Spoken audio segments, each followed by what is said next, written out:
Usapang diskarte ito, mga kabalita. At kung diskarte lang din ang pag-uusapan, sigurado akong hahanga kayo sa isang working student mula po sa Apari, Cagayan.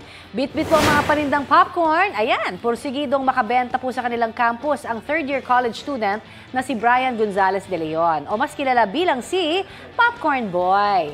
Kwento ni Brian, naglalako po siya tuwing walang klase para matustusan ang kanyang pangbaon sa eskwela.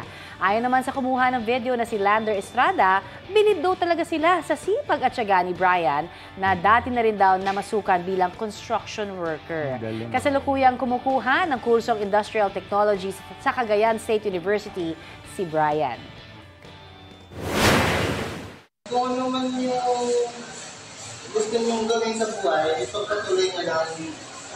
Kung gusto nyo din mag-business, hindi gawin nyo. Balita ko, may tututukan kayo tuwing 11 a.m. sa GTV.